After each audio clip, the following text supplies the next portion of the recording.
अगर किसी पेशेंट को वर्टिगो यानी चक्कर आना शुरू हो जाए तो कितने अरसे बाद, क्या टाइम स्पैन है जिसके बाद कोई ख़तरे की घंटी या अलार्मिंग साइंस आना मज़ीद शुरू हो सकते हैं किसी और बीमारी के लिए? क्योंकि आम तौर पे एक जो ट्रेंड देखा गया है गलत है।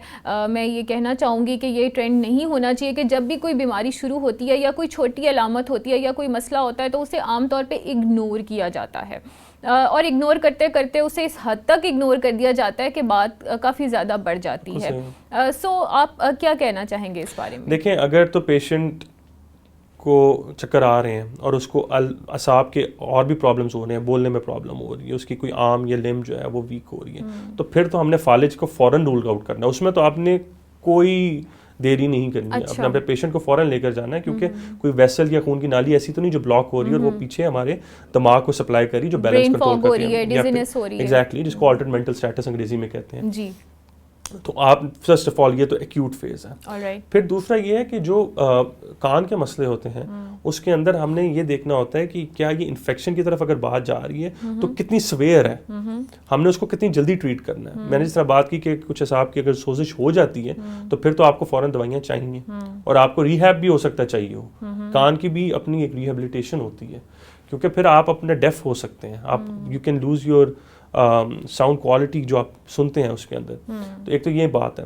हमारे कुछ लोगों में ये बिल्कुल आपने सही कहा कि हम डिले करते हैं कि खुद ही ठीक हो जाएगा, या ठीक हो जाएगा, इग्नोर करते हैं, या खवातीन आमतौर पे अपने आप को प्रायोरिटाइज नहीं करती ना। जी जी बिल्कुल, और खुद दवाइयाँ भी लेते हैं। हाँ जी, सेल्फ मेडिकेशन, ये सेल्फ मेडिकेशन, या फिर ऐसी जगह जाते हैं जहाँ से दवाइयाँ शायद आपको सही अप्रोप्रिएट ना मिल सके, जो सही इलाज नहीं हो सकते जी। और उसके बाद फिर आप जब एक्सपेक्ट करते हैं कि फौरन डॉक्टर साहब ठीक कर देंगे तो वो एक्सपेक्टेशन पर सही नहीं होती, because time has lapsed. Absolutely, और डॉक्टर खुदा नहीं है, डॉक्टर ने अद्वियात से इलाज करना है। So at the end of the day अगर आप टाइम से आएंगे तो ही आपका टाइम से इलाज शुरू होगा और रिजल्ट्स भी टाइमली आएंगे। ये people need to understand this. मैं हमेशा एक चीज़ कहता हूँ कि जी अगर कोई चीज़ को 3 महीने लगे हैं ख़राब होने में तो वो 3 दिन में ठीक नहीं होगी। एब्सोल्युटली, उसको टाइम लगेगा। We need to understand that. बिल्कुल।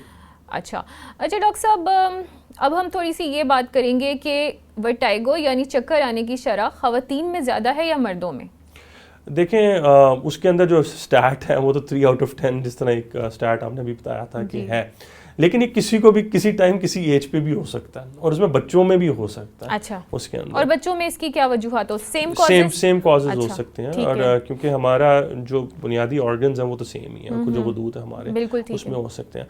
ओल्ड एज में ये ज़्यादा डिस्टर्बिंग हो सकते हैं, क्योंकि अगेन वो चैलेंज बन जाता है फैमिली के लिए कि पेशेंट अपने बेड से बाहर नहीं आ रहा, खुदा ना खासा फॉल तो नहीं हो रही उनको, कोई बैलेंस आउट नहीं हो जाए, खुदा ना खासा अगर फालिज है और हम उसको सही टाइम पे ना लेके जाएं तो वो उस वर्सनिंग में फिर डिसेबिलिटी तो नहीं हो रही उन लोगों को। डॉक्टर साहब, ग़िज़ा के ज़रिए इसका कोई इलाज मुमकिन है या सिर्फ अद्वियात के ज़रिए ही इसको इम्प्रूव किया जा सकता है? देखें, अगर तो पेशेंट हमारे ऐसे हैं जिनको थोड़े थोड़े चक्कर, जिस तरह हम कहते हैं कि जी मुझे दिन में एक आधा चक्कर आ जाता है, तो फिर तो ये सबसे पहले तो है कि आपकी वाटर इनटेक ठीक है कि नहीं है, आप डिहाइड्रेट तो नहीं हो रहे, फिर ऐसा काम तो नहीं कर रहे। फिर न्यूट्रिशन में सप्लीमेंट्स आ जाते हैं जी, विटामिन्स की कुछ डेफिशिएंसीज हैं that can cause this, specially क्योंकि विटामिन्स हमारे क्या करते हैं, जो B6 B12 है वो जो हमारे असाब हैं यानी नर्व्स जो हैं उनकी कवरिंग में बहुत काम करते हैं। तो अगर उनकी कवरिंग में मसला हो रहा है तो फिर हो सकता है, यही मल्टीपल स्क्लेरोसिस है बेसिकली, जो आपकी कवरिंग है उसके अंदर प्रॉब्लम्स आ रही होती हैं, फिर आपको ये एक अलामत आ सकती है। बिल्कुल ठीक, बिल्कुल ठीक।